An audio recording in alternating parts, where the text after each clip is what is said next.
They vanished without a trace. 113 knights, their squires and attendants, a small army of devoted warriors, erased from history as if they never existed.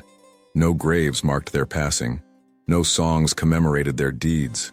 Their names were struck from every record, their symbols burned, their castles abandoned. The church calls it divine judgment. The kings call it necessary purification. The common folk whisper it was something far more sinister. But I found something they missed. A single manuscript, hidden for 7 centuries, sealed in lead and buried beneath a forgotten chapel in northern Spain. What I discovered there contradicts everything we've been told about medieval Europe's most powerful military orders. The Templars weren't the only warrior monks with secrets. They weren't even the most dangerous. There existed another order, one so threatening that the combined forces of the Vatican, the French crown, and the Templars themselves conspired to destroy them completely. Their crime, discovering a forbidden truth so explosive, it threatened to tear apart the very foundations of medieval power. A secret worth killing for, a secret still hidden in plain sight, if you know where to look. This is the story of the last Black Knights, the fallen order that history tried to erase. The early 13th century was a time of immense power for the Catholic Church.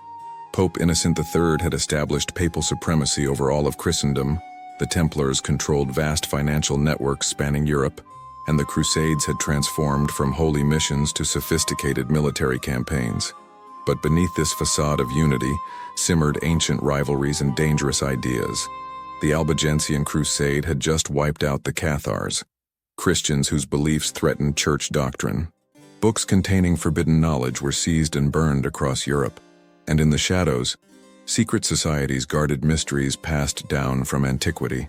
It was during this turbulent era, around 1216, that a new military order emerged in the remote mountains between France and Spain. They called themselves the Fratres Nigri Ordinis, the Brothers of the Black Order. Unlike the white-mantled Templars or the Hospitallers with their red crosses, these knights wore unadorned black surcoats over their chainmail. No symbols, no heraldry. Their only distinguishing mark was a small silver medallion worn against the skin, never to be revealed in public. Within a decade, they had established 7 commanderies across the Pyrenees. Their official mission was protecting pilgrims on the less-traveled mountain routes to Santiago de Compostela. But historical records show they spent suspiciously little time escorting travelers and far more time excavating remote ruins and collecting ancient texts. The Black Knights recruited differently too. While other orders sought nobles and wealthy second sons, these knights selected scholars, astronomers, and stonemasons alongside warriors. They maintained correspondence with Jewish mystical schools and Arab universities at a time when such connections invited accusations of heresy. Most tellingly, they accumulated wealth rapidly, not through donations like the Templars, but through an uncanny ability to locate forgotten treasures in abandoned Roman villas and Visigothic burial sites.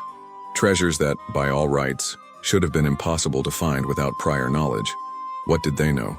And who had shared this knowledge with them? By 1225, whispers of the Black Knights had reached Rome. Pope Honorius III dispatched an envoy to investigate this unrecognized order, operating without papal sanction. The envoy, Cardinal Giuliano Vespucci, arrived at their central commandery expecting to find crude mountain warriors. Instead, he encountered a sophisticated brotherhood with a library rivaling those of Paris and Toledo. What he saw disturbed him deeply. According to his sealed report, only recently discovered in Vatican secret archives, the Black Knights possessed texts thought destroyed centuries earlier, works from the Library of Alexandria, astronomical calculations from ancient Babylon, architectural designs showing mechanical innovations far beyond medieval capabilities. They speak of stars as distant suns, Vespucci wrote, and claim knowledge of lands beyond the Western Ocean. When questioned about their sources, they mention only those who came before. I fear a great deception or worse. Truths the Church has deemed too dangerous for men to know. The Cardinal left with troubling questions, but without concrete evidence of heresy. For the moment, the Black Knights remained unmolested, though now under Vatican surveillance. The true conflict began in 1228, when a Templar commander named Gérard de Villiers encountered Black Knights excavating beneath an ancient church near Rennes. The Templars had their own reasons for interest in this region, reasons they never shared with Rome. Finding another order digging in what they considered their territory ignited a bitter rivalry that would soon escalate beyond control. De Villiers reported to his Grand Master that the Black Knights had recovered a stone chest containing metallic scrolls, with writings not seen since Solomon's time. Whether this was true or merely Templar propaganda remains uncertain. What is clear is that both orders began racing to secure sites across southern France and northern Spain, remote places mentioned in obscure biblical passages and apocryphal texts. The competition soon turned violent. 3 Black Knights disappeared while traveling through Templar lands in 1230. A Templar preceptory burned to the ground the following winter, its treasury emptied. Neither side publicly acknowledged these hostilities, but a shadow war had begun. Most fascinating is what happened next. Rather than intervene, the Vatican quietly encouraged this conflict. Correspondence between Pope Gregory IX and King Louis IX reveals a deliberate strategy to let these powerful orders weaken each other before moving against both. "Let the hounds fight over the bone," wrote the Pope, "while we prepare the leash." This calculated betrayal shows how threatened the established powers felt. But what exactly did they fear? The manuscript I discovered suggests an answer. The Black Knights had pieced together a narrative that directly challenged church authority. They believed that certain biblical stories, particularly those involving the construction of Solomon's temple and the lineage of Christ, had been deliberately altered. They claimed to possess evidence that figures like John the Baptist belonged to an ancient brotherhood predating Christianity, one that safeguarded advanced knowledge from earlier civilizations. Most dangerous of all, they maintained that this knowledge had been suppressed not to protect the faithful from paganism, but to preserve the power structures of medieval Europe. They weren't just questioning theological details, they were challenging the very legitimacy of both church and crown. In 1231, the Black Knights made a critical mistake. Their Grand Master, Guillaume de Montségur, sought alliance with Emperor Frederick II, the Vatican's most powerful enemy. Frederick, a man of renowned intellectual curiosity who spoke 6 languages and maintained his own menagerie of exotic animals, welcomed these knights and their unorthodox knowledge. This political miscalculation gave the Church the pretext it needed. In spring of 1232, Pope Gregory IX issued a sealed bull authorizing the complete and eternal dissolution of the Fratres Nigri Ordinis. Unlike the later public trials of the Templars, this condemnation came without warning or public justification. The Templars, eager to eliminate their rivals and secure their secrets, provided the military muscle. Royal forces contributed additional troops. In a single night, 6 of the 7 known Black Knight commanderies were simultaneously attacked. No quarter was given, no prisoners taken, no trial offered. Only the 7th commandery, hidden high in the Pyrenees at a location called Montfort Noir, received warning in time. According to local accounts, a shepherd witnessed Black Knights working through the night, loading a train of mules with metal boxes and ancient stones before setting fire to their own fortress as dawn approached. These survivors, perhaps 40 knights and their servants, vanished into the mountains pursued by a combined force of Templars and royal troops 3 times their number. The chase lasted 3 months across some of Europe's most forbidding terrain. One by one, the fugitive knights were cornered and killed, their possessions immediately seized by Templar commanders before royal officials could examine them. What were they carrying that was so important? What knowledge justified this merciless execution? The manuscript I discovered, written by one brother Thierry, apparently a survivor of the purge, tells a remarkable story of what happened to the last 13 Black Knights. Cornered at a mountain pass near what is now Andorra, they split their group and their treasures. 7 knights continued west, carrying what Thierry calls the physical evidence. The remaining 6, including Thierry himself, took the written knowledge and fled south toward Barcelona. Thierry never learned the fate of the Western group. His account focuses on his own harrowing journey through medieval Spain, a dangerous place for fugitives condemned by Rome. What makes his tale extraordinary are the details about what these knights had discovered and why it proved so threatening. According to Thierry, the Black Order began with 9 French and Spanish scholars who had separately discovered anomalies in religious texts. When they compared findings, they realized that certain biblical stories contained architectural and astronomical details impossible for their supposed authors to have known. This suggested either divine revelation or a hidden source of advanced knowledge. Their investigation led them to remote sites mentioned in apocryphal texts, places deliberately omitted from sanctioned scripture. At these locations, they discovered caches of ancient technology and documents apparently hidden by a group that called themselves custodes, or the keepers. Most significant was their discovery beneath a ruined temple in the Pyrenees.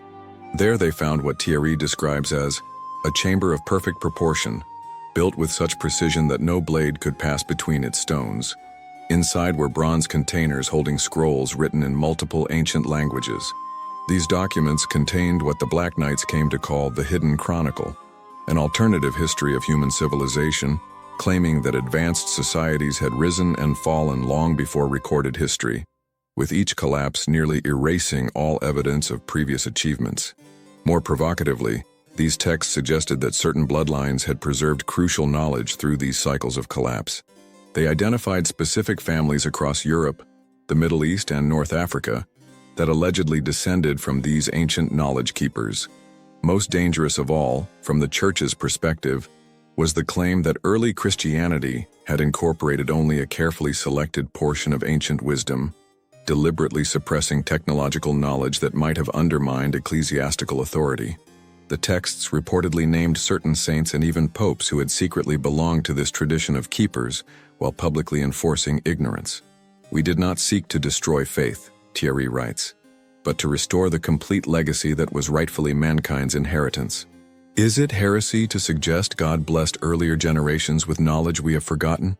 Is it blasphemy to recover what time and deliberate suppression have hidden? The Black Knights had apparently spent years correlating their discoveries with historical records, tracking bloodlines and creating maps of hidden repositories across Europe. Their ultimate goal, according to Thierry, was to establish a new center of learning outside church control, where this ancient knowledge could be studied and gradually reintroduced. Emperor Frederick II, himself a patron of science and frequent opponent of papal authority, had offered them protection and resources to create such a center. This alliance sealed their fate, making them enemies not just of religious orthodoxy, but of political authority throughout Christian Europe. What makes Thierry's account particularly compelling are the precise details that can be verified.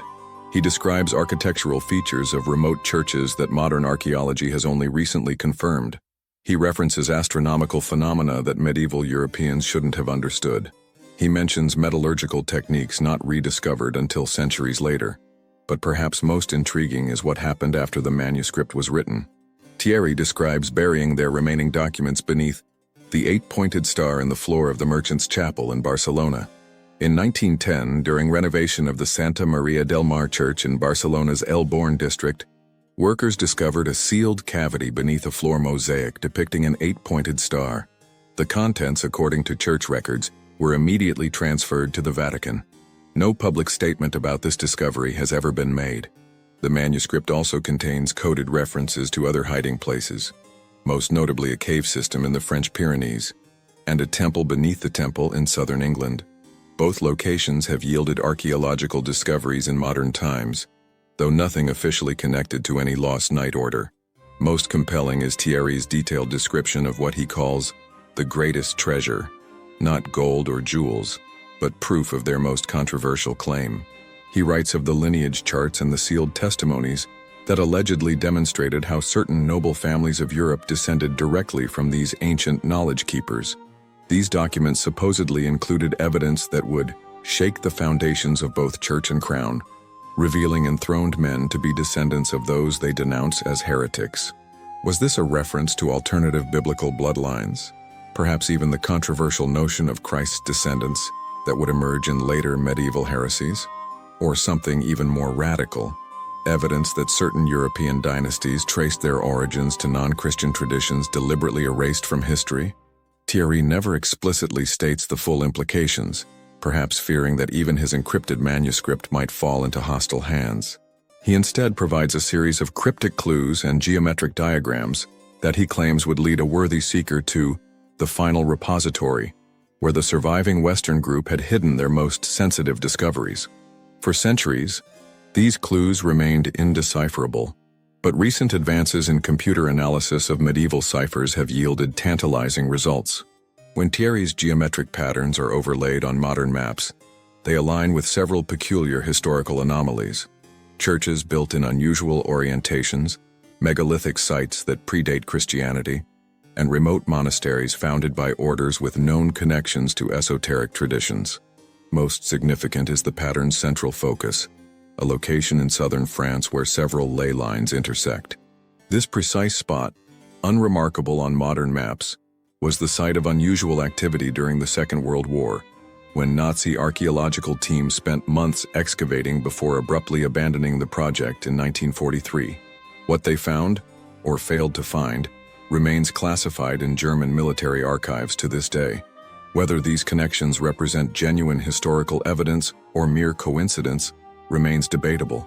What's undeniable is that someone believed these secrets worth killing for, and perhaps more chilling, powerful institutions may still be working to keep them hidden. The most shocking revelation in Thierry's manuscript comes in its final pages.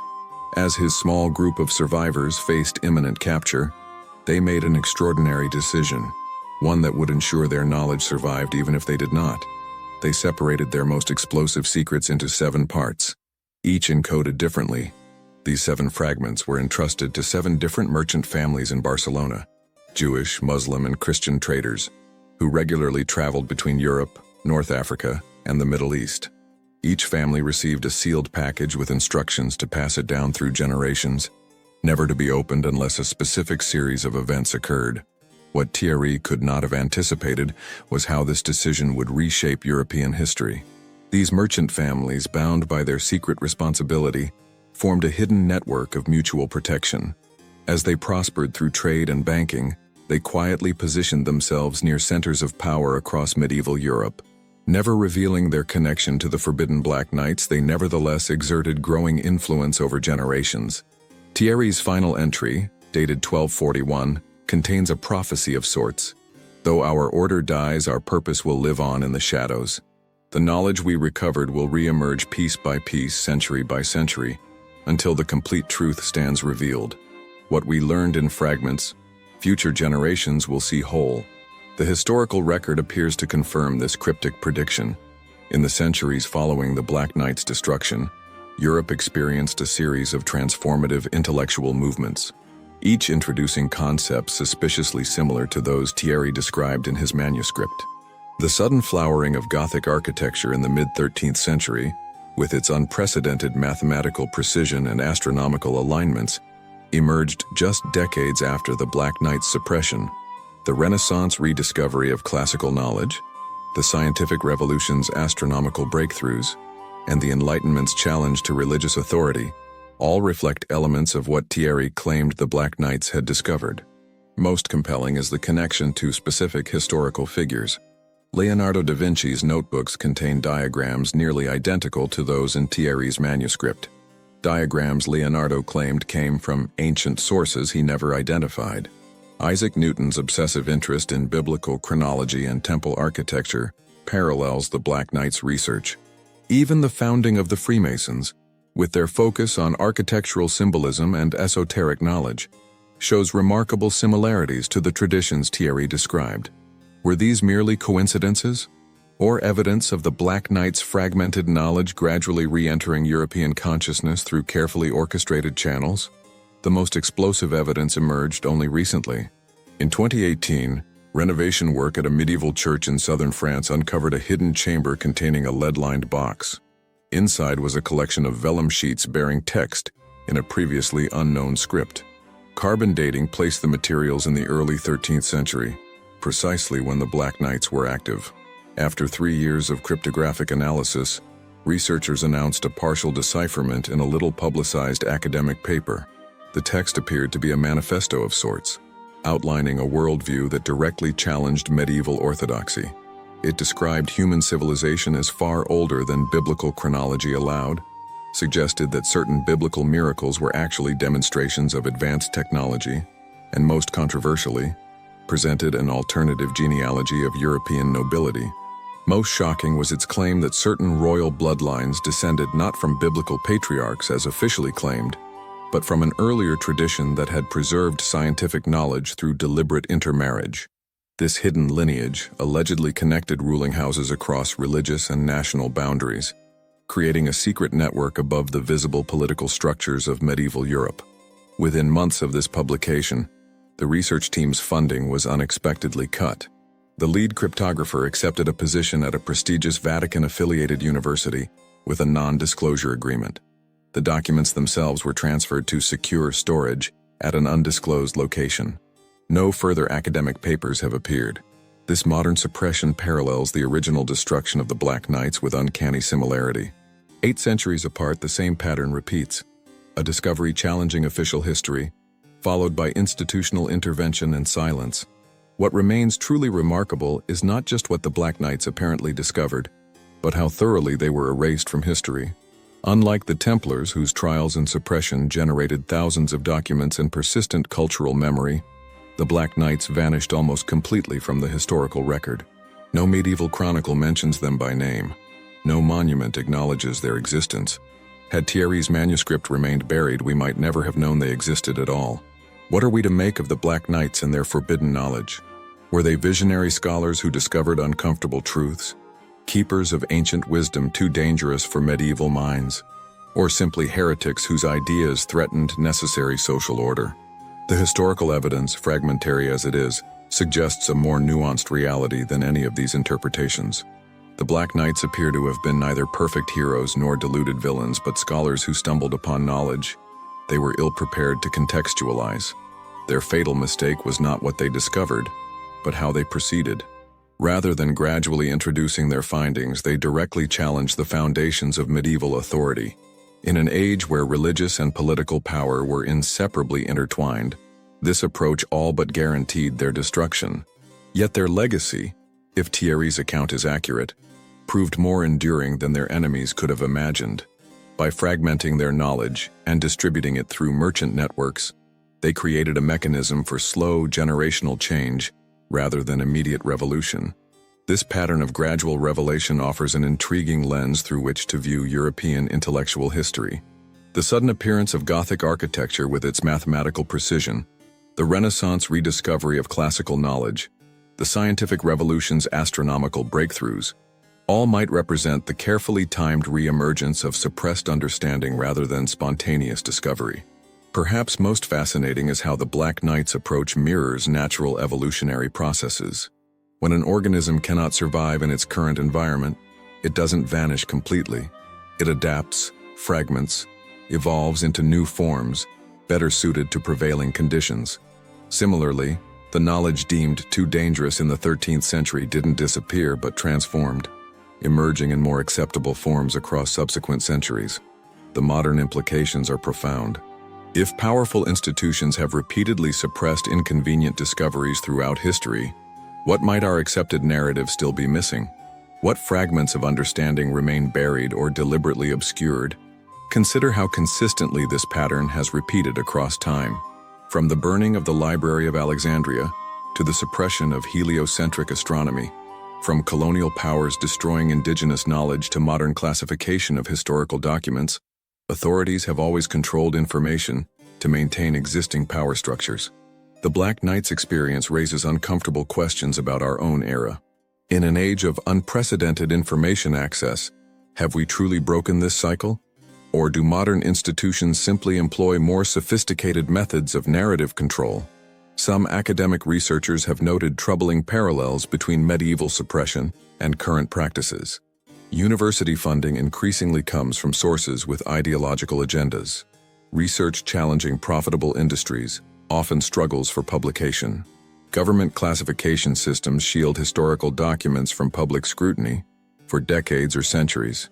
The Vatican's secret archives alone contain an estimated 85 kilometers of shelving, with documents dating back to the 8th century.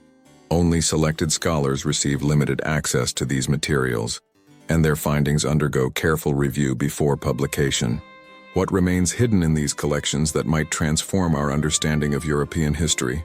Similarly, colonial archives in Britain, France, Spain, and other former imperial powers contain millions of documents from conquered civilizations, texts that might preserve knowledge lost to their cultures of origin through deliberate erasure. Perhaps the most profound legacy of the Black Knights lies not in specific discoveries, but in their example of intellectual courage. They risked everything to pursue truth when doing so guaranteed conflict with the most powerful institutions of their time.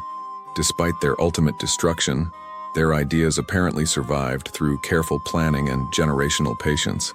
Their story offers a sobering reminder that knowledge once discovered is nearly impossible to eliminate completely. It can be suppressed, fragmented, driven underground, but like water finding paths through stone, it eventually emerges, often in unexpected places. For those who value historical truth over comfortable narratives, the Black Knights represent both warning and inspiration. Their fate demonstrates the dangers of challenging entrenched power too directly. Yet their apparent long-term influence suggests that truth, patiently pursued across generations, can ultimately prevail against even the most determined suppression. As we reflect on this nearly forgotten chapter of medieval history, perhaps the most valuable question is not what specific secrets the Black Knights discovered, but why these discoveries proved so threatening. What aspects of our historical narrative remain too fragile to withstand scrutiny? What truths might still be waiting, buried in ancient sites or locked in classified archives, for future generations to uncover? The story of the Black Knights remains incomplete. Fragments of a puzzle with missing pieces scattered across archives, buried in remote sites, and hidden in plain sight throughout Europe. Their commanderies lie in ruins, their writings largely destroyed, their discoveries either lost or carefully reintroduced through channels that obscured their origin. Yet traces remain for those who know where to look.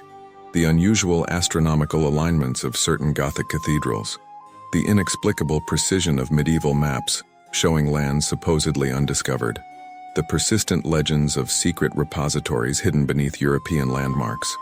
Most telling are the peculiar gaps in the historical record, the missing folios from monastic chronicles precisely during the years of the Black Knights' activity, the suspicious fires that destroyed archives in specific French and Spanish monasteries in the 1230s, the unexplained disappearance of entire noble families who had connections to the regions where the Black Knights operated. These silences speak as loudly as any document. They reveal the thorough and deliberate nature of the erasure, an effort so comprehensive it nearly succeeded in removing all evidence that the Black Knights ever existed, nearly, but not completely. Brother Thierry's hidden manuscript survived, preserving the memory of this forbidden order and their dangerous discoveries. How many other accounts might still exist, concealed in forgotten corners of ancient libraries or sealed in walls of medieval structures? How many modern researchers have glimpsed fragments of this story without recognizing their significance? Perhaps you've encountered pieces of this puzzle yourself, unexplained symbols in old churches, unusual architectural features that align with celestial events, persistent local legends of knight orders different from the famous Templars. These might not be random curiosities, but pieces of a deliberately shattered narrative waiting to be reassembled. The final mystery of the Black Knights may be the most compelling. If their knowledge truly survived through merchant networks and gradually re-entered European consciousness over centuries, might their influence continue into our own time? Could organizations existing today, from academic institutions to esoteric societies, unknowingly carry forward traditions that originated with this erased brotherhood? This possibility transforms how we might view certain persistent conspiracy theories. What if claims about secret societies controlling historical events contain kernels of truth, not in their modern apocalyptic form, but as echoes of genuine historical dynamics? Not shadowy cabals controlling world events, but networks of knowledge preservation operating beneath official narratives for centuries? The Black Knights remind us that history is rarely as simple as our textbooks suggest.